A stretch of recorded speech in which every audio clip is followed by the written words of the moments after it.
Welcome to Roleplaying History, the podcast where we explore the history of role-playing games. I'm Wayne Davis, and I'll be your guide for today's tour. Episode 8, Role-Playing Games from 1995 to 2004. At the end of last week's episode, we discussed the state of the gaming industry as the mid-90s arrived. Thanks to advances in computer technology, 3D graphics gave video and computer games a level of realism they hadn't previously had. For reference, the first PlayStation console was released in 1994, Microsoft developed DirectX in 1995, and Sega and Nintendo had created and released their top, as of the moment, consoles over the past several years. In addition to that, the prices for home computers and video game consoles became more affordable for the casual user, with the added advantage of the games for those systems also becoming more affordable. And with the new graphics available, this provided what many considered a more immersive experience. Tabletop role-playing games had another competitor taking away some of their business as well. In 1993, Peter Adkison and Richard Garfield released a competitive card collecting game with a fantasy setting, something that reminded a lot of players of D&D, among other games. You probably figured out which game I'm describing, but for those who didn't, it was Magic: The Gathering. The game was an overwhelming success and launched Wizards of the Coast, the company that published the game, into the upper echelon of game companies. Many publications noted by 1995 that with gamers' time and money being split three ways, the tabletop role-playing industry was suffering. It didn't help matters that the financial troubles TSR had been experiencing for years came to a head in the mid-90s. With the company that produced the industry leader hemorrhaging money, something had to give. For TSR, what gave was the company itself, as it was sold to Wizards of the Coast in 1997, and then Wizards was acquired by Hasbro for $325 million in 1998. So, with its future in question, how did the tabletop role-playing industry adapt? First, the industry became a bit introspective. In 1994, Interactive, which later renamed to Interactive Fiction, published a magazine devoted to the study of role-playing games. The magazine reflected the nature of many gamers at the time. There was a lot of critical and theoretical reflection on the theory of role-playing games. From that, several theories emerged. The first major theory was developed, and it was developed through discussion at rec.games.frp.advocacy from 1997 to 1998, was the threefold model. Proposed by Mary Cooner and FAQ'd by John Kim, it hypothesizes that any GM decision will be made for the purpose of the game, or drama, or simulation. Thus, player preferences, GMing styles, and even role-playing game rule sets can be characterized as game-oriented, drama-oriented, or simulation-oriented, or more typically, somewhere between the three extremes. This theory was eventually utilized to direct game design, and game designers utilized it to explain why players play certain games. Another theory that emerged was the big model, or Forge theory. Developed at the Forge from 1999 to 2005, largely by Ron Edwards, it hypothesizes that role-playing games are modeled by the big model with 4 levels: the social contract, exploration, techniques, and ephemera, with creative agendas governing the link from social contract to technique. In this theory, there are 3 kinds of creative agenda: gamist, narrativist, and simulationist agendas. Several other theories emerged over the years, but for the purpose of this podcast, these 2 will suffice. What resulted from these theories was a new way for creators and publishers to look at the role-playing game market, and it changed the ways creators created their games. In basic speak, creators could design their games not only for a specific type of setting, but also a specific type of gamer. Moving forward, these theories would help drive the industry, and in the opinions of many, help to save the industry. 1996 saw a number of new games enter the landscape. That year, West End Games published the D6 system. Much like GURPS or the Hero system, which we've discussed previously, the D6 system was designed to work with any possible type of game. It was named the D6 system because the six-sided die was the only die needed for the game to resolve all rolls, which was pretty common for West End games at the time. Credit for design of the system goes to the various creators of West End's previous games, such as Ghostbusters and Star Wars. West End Games was able to publish several supplements for the system, but the D6 system itself got only the one printing, primarily because of the eventual demise of the company itself. However, the concept of the system survived in Widzim Wiesenbranzi. I know I messed that up, and I apologize. It's a Polish game based on the Witcher books, which utilizes a D6 system very similar to this D6 system. 1996 also brought a game that is one of my personal favorites, Deadlands. Designed by Shane Lacey Hensley and published by Pinnacle Entertainment Group, Deadlands is a genre-mixing alternate history game.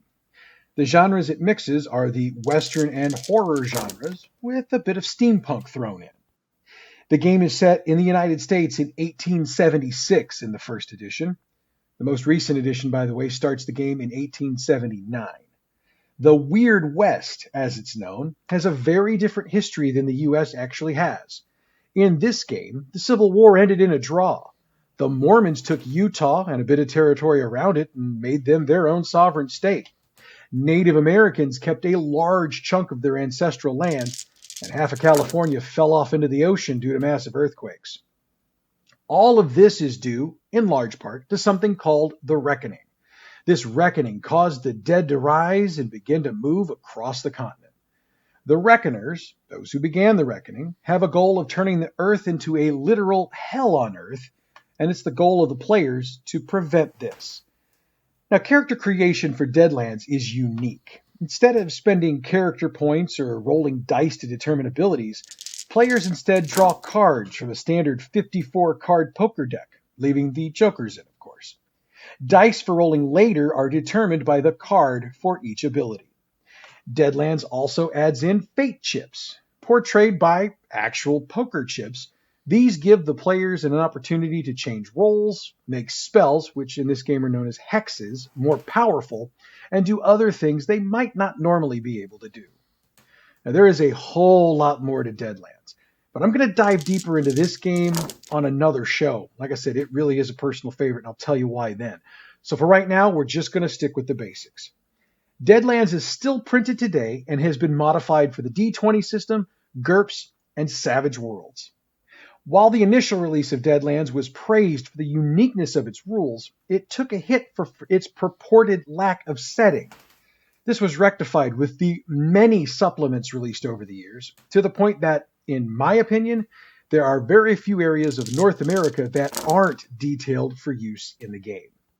Deadlands has won 9 Origins Awards over the years, with the most recent being for Best Role-Playing Supplement of 2007. 1997 saw the release of Legend of the Five Rings. Originally designed by John Wick and published by Alderac Entertainment Group, L5R uses the Legend of the Five Rings setting, primarily the nation of Rokugan, which is based on feudal Japan, with influences from other East Asian cultures. L5R is a D10 system, which means it uses 10-sided dice exclusively. In L5R, as in some other D10 systems used today, if a player rolls a 10, the die is considered to have exploded, which allows the player to re-roll that die and add the result to the 10. If another 10 is rolled, the process is repeated. L5R uses a roll and keep system, which was designed by John Wick and Dave Williams.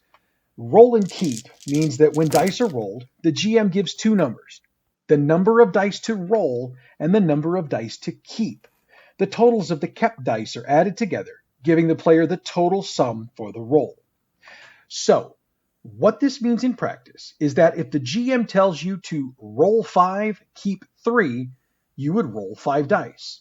For the sake of our description, let's say you roll a 9, an 8, 7, 3, and 2. You'd keep the 9, 8, and 7 for a total of 24. If a 10 had been rolled, you would have re-rolled that and added it as per the exploding dice rules. L5R uses 8 traits paired up and associated with the 4 elemental rings of earth, water, fire, and air. Now, this system makes character advancement much more difficult than in other games because in order for a character to advance, the level of their rings must increase. And in order to do that, both of the rings' associated traits must increase. Also, L5R is notoriously lethal. There are tons of stories of characters who stormed into combat early on in a game only to die because of the lethality of the system. L5R has survived 5 editions, as well as a version from Wizards of the Coast modeled on the old TSR Oriental Adventures. It is still published today by Fantasy Flight Games. Reviews of this game are basically positive, especially among those who appreciate the setting and Bushido style. In 1998, TSR, in one of the final games published under its banner, released the Marvel Superheroes Adventure game. Off the top, this game should not be confused with any other Marvel superhero game released, and it is almost completely different from all of them. Its big attraction was a 96-card fate deck, which was used instead of dice to determine the outcome of actions and to determine results. However, the cards tended to be confusing. Each card contained a picture of a character, a calling, an aura, positive, neutral, or negative, and a suit. Suits, represented by characters, were for strength, Hulk, agility, Spider-Man, intellect, Mr. Fantastic, willpower, Doctor Strange, or Doom, Dr. Doom. The game was designed to be a fast and simple play. Characters had 4 abilities, rated 1 through 30, and edge ranked between 0 and 5. The character's edge determined the player's hand size, which was 2 plus their edge. The game got this single release before the rights were lost again, and the reviews were overwhelmingly meh, and the sales were flat. 1999 saw a lot of big games being released. However, there were a few that really stood out. 7th Sea, described as a swashbuckling and sorcery game, was released by Alderac Entertainment Group. Designed by John Wick, 7th Sea draws its influence from 17th century European literature. The setting of 7th Sea is expansive. Each country in the world can be compared to a European kingdom. Just remember, it's really exaggerated. Sorcery is a large part of the world, with multiple types available to the characters. There's also a dominant religion, a belief in Theus and his prophets, which is based on Gnostic Christianity and a parallel to the Spanish Inquisition. Although nobody expects the Spanish Inquisition. Anyway, there are also references to the Knights Templar, Masons, and the Invisible College of Scientists. The first edition of 7th Sea was a D10 roll and keep system and was very well received. Later editions changed this system to D20, which has been a de facto standard for many games since it was introduced by Wizards of the Coast with D&D 3rd edition. 7th Sea has received a ton of supplemental materials over the years, and has also had 3 publishers. Besides Alderac Entertainment Group, it was also published by John Wick's company, John Wick Presents, and by Chaosium, who hold the current rights. Officially, 7th Sea only has 2 editions, but the various reprints have incorporated changes over the years. As I mentioned above, reviews for 7th Sea have been overwhelmingly positive over the years, and the players who've played the game love it. Aberrant was also released in 1999. Created by White Wolf Studio and designed by a huge team, Aberrant was a new take on the superhero genre. Originally set in 2008, superpowered humans just appeared one day in 1998. The game focuses on how metahumans, primarily the player's characters, fit into a mundane world. Additionally, the game deals with how the mundane world deals with the sudden emergence of these novas. That's the name for metahumans in game. Characters have powers, which come from their ability to manipulate energy at the quantum subatomic level. And to balance this out, the game introduces Taint. Taint is a side effect of channeling the large amounts of energy a Nova has to for their powers. It leads to either physical or mental defects and play a large role in the overall gameplay. Aberrant uses a modified version of the storyteller system, which we discussed in last week's episode. The D10 system discussed there is used, but it's not a roll and keep like we discussed earlier in this episode. Aberrant got a lot of material published for it, both from the original publishers as well as from fans who loved the system so much that they published their own materials.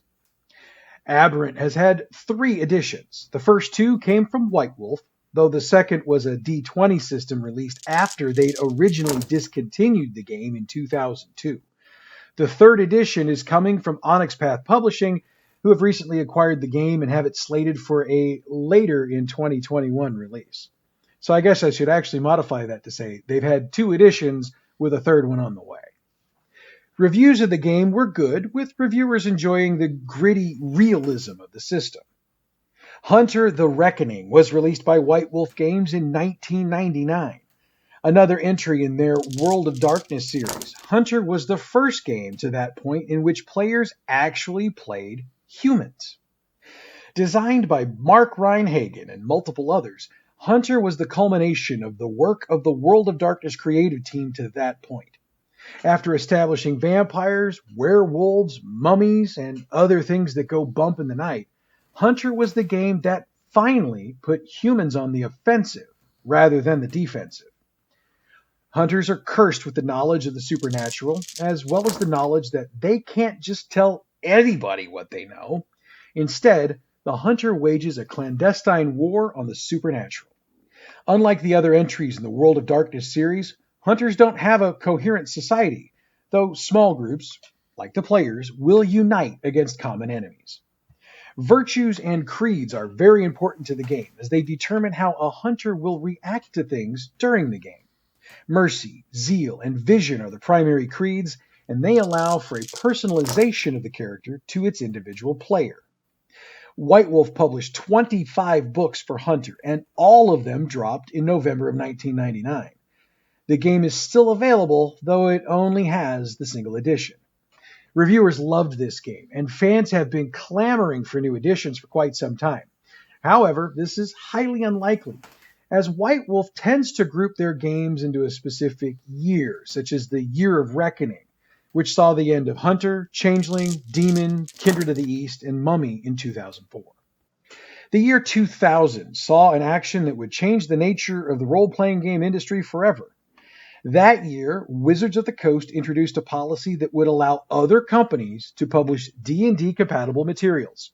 It was called the Open Game License, and it allowed smaller publishers to create supplemental materials for the best-selling game in the world. For Wizards of the Coast, it was a win-win. Without having to publish a ton of supplemental materials, taking on the costs of doing that versus the law of diminishing returns, Wizards could save money.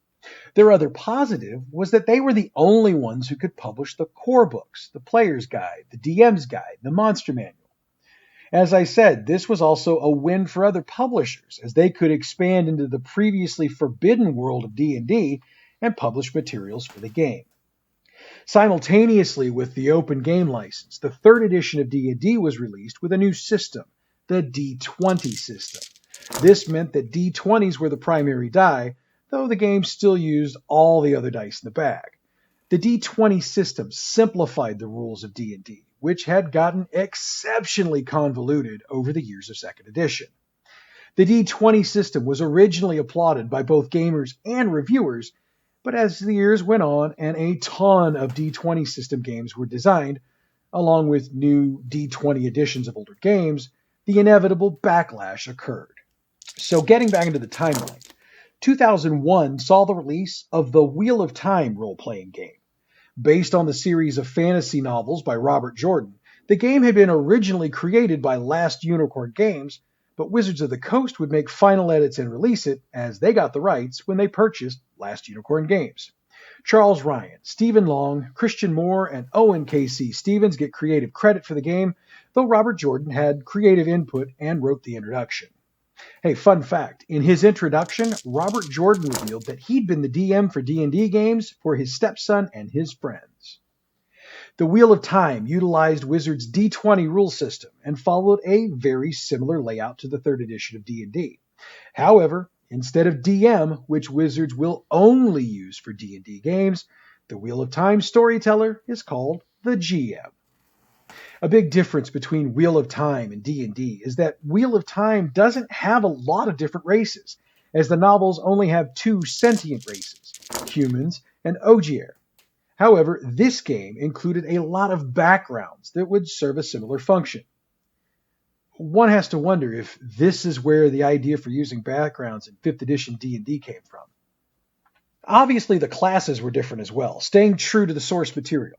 Prestige classes were also available, which plays into the rule that had been introduced in 3rd edition D&D.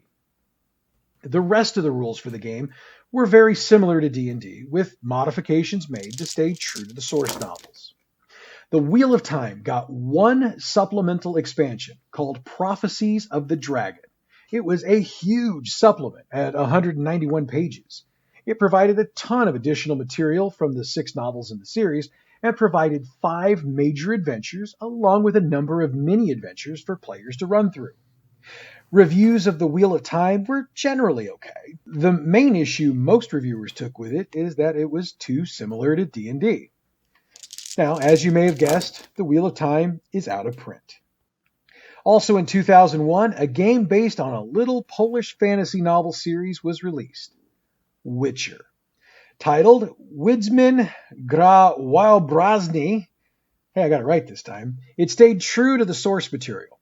Published by Wydnkow Mag, it was released only in Poland at the time, though about a decade later, another version would get a US release. I mention it here more as a fun fact than anything else. I know we have a lot of listeners who are familiar with the Witcher series, and I wanted to note that this is not a new phenomenon. In 2002, Wizards of the Coast dropped a modern set game for their D20 system, simply titled D20 Modern. Designed by Bill Slavchek, Jeff Grubb, Rich Redman, and Charles Ryan, D20 Modern fully embraced the D20 system developed for the 3rd edition of D&D. Now, obviously, they made some changes, since the idea was to set your adventure in a modern setting, so the classes changed to the Strong Hero, Fast Hero, Tough Hero, Smart Hero, Dedicated Hero, and Charismatic Hero, each one of those based on one of the basic ability scores. There were also 14 advanced classes that characters could eventually become, but there were requirements to meet in order to become one. These were things like Gunslinger, Negotiator, Soldier, and Mage. A big addition to the game was the concept of the action point. These were used by characters to affect gameplay. For example, a character could use an action point to get a small boost to their skill checks, ability checks, level checks, or saving throws. However, the number of points were limited, making their use strategic. From 2002 to 2006, Wizards published a number of supplements to the D20 Modern system, including rules for an apocalypse, cyberscape, future tech, the past, and the future. Initially, reviews were mixed, as many reviewers were curious about the necessity of a modern-themed game. As time progressed and the dislike of the proliferation of D20 games grew, the reviews of this system got a whole lot worse. Needless to say, it also is currently out of print. 2002 also saw another entry in the superhero genre, Mutants and Masterminds. Designed by Stephen Kenson and published by Green Ronin Publishing, Mutants and Masterminds was the first superhero game designed under the D20 system. Characters in Mutants and Masterminds don't have classes and therefore don't technically have class levels. Instead, they have power levels and typically start at power level 10 instead of 1. This allows for a superhero with good powers and an established background. Power levels allow for points, which can be used to purchase saving throws, feats, skill ranks, attack bonuses, and many other things. In another change, Mutants and Masterminds doesn't use hit points. Instead, a toughness saving throw is used to determine how a character is damaged in combat. Multiple supplements for the game have been published, all providing new and different settings to be utilized. Reviews of the game have been mostly positive, and Green Ronin not only still publishes the core rulebook, but allows for publishing of material by other publishers through the M&M Superlink program. This has allowed a dozen other publishers to publish materials for the game over the years. In 2003, Pinnacle Entertainment Group released Savage Worlds. Designed as a generic role-playing game and created by Shane Lacey Hensley, Savage Worlds emphasizes speed of play and reduced preparation over realism or details. Characters are built with a point allocation system, but GMs are encouraged to design their NPCs to the needs of the game, with concerns about the system being secondary. Traits are ranked by the type of die they use, D4 through D12. The larger the die, the more powerful the character is in that trait. This is similar to the system Hensley utilized in Deadlands, which we discussed earlier in this show. The rest of character creation matches the best of the previous games designed by Hensley for Pinnacle. However, players and GMs are encouraged always to worry less about the system itself than the needs of the game. While Pinnacle initially published new games based on this system, eventually Pinnacle republished their past releases, such as Deadlands, to the system. Rifts was also eventually adapted to the Savage Worlds system as well. Savage Worlds has been positively reviewed and has sold exceptionally well. Also, it won the 2003 Origin Gamers' Choice Award for Best Role-Playing Game. During this period of time, a new trend emerged. Called by many names at the time, it's most commonly referred to as the OSR, Old School Renaissance, or Old School Revival. The inspiration for this was the early days of gaming, and it led to companies releasing new versions of old games. One of the first releases during the OSR was Castles and Crusades, which was released by Troll Lord Games in 2004. Now, after everything I just said, I've got to note that Castles and Crusades was a wholly new game. Created by Stephen Chenault, Davis Chenault, Matt Golden, Robert Doyle, Mark Sandy, Todd Gregg, and James M. Ward, it was based on a stripped-down variant of the D20 system. The name of the game itself was a throwback. In the time before D&D, Gary Gygax had created a group known as the Castle and Crusade Society. So to pay homage, the game used the name of D&D's creator's creation. Another throwback to Gygax in the original D&D was the release of the game. A boxed set of Castles and Crusades was sold at Gen Con in 2004. The reason for this was that Troll Lord Games wanted something to release for the game at Gen Con, but the full rules books wouldn't have been ready until later in the year. This box had 3 digest-sized books, dice, and a crayon. Hey, fun fact, the throwback for that is that in the 70s and really into about the mid-80s, dice in many game boxes had to actually have their numbers colored in with crayons.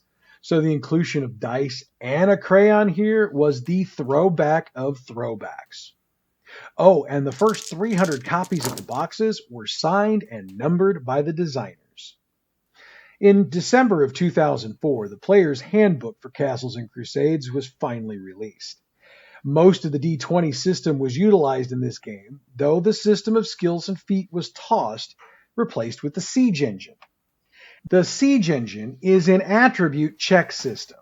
A character's attributes are divided into primary and secondary attributes. Checks against primary attributes have a base challenge base of 12, while secondary have a challenge base of 18. Now, the Castle Keeper, this game's name for the GM, can add to those numbers as the challenges require, and that adds more flavor to the gameplay. Another note, while the core game doesn't have a specific setting, 4 settings were published for the game over the years. Castles and Crusades has been reviewed positively and is still available in print. And as 2004 becomes 2005, we come to the end of this week's tour. Next week, we step out of the timeline for something a little different, as I'll do my best to explain to you what to do if you want to start role-playing. I was reminded by my wife this week that I haven't done a Jolly Blackburn shout-out in a couple weeks, so to Jolly, thank you, sir, for being the brilliant you that you are.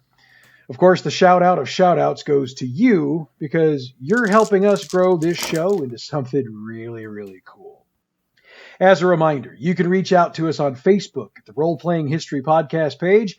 Hit us up on Twitter at Role Playing History Podcast or with the hashtag Role Playing History Podcast. We're also on YouTube. Role Playing History Podcast is the channel. So drop in, check it out, hit the subscribe button, and click on the bell to get alerts when we drop new stuff. In fact, I dropped a new thing earlier this week talking about the TSR controversy. So there is something different than just the podcasts there. Finally, you can reach me at the email address roleplayinghistorypodcast@gmail.com. Again, next week we explore how to start gaming if you haven't gamed before. There's a lot of what I hope will be helpful information there. So if you're interested in starting, or if you're a gamer without a group, join us. But that's next week. Thanks for joining us this week.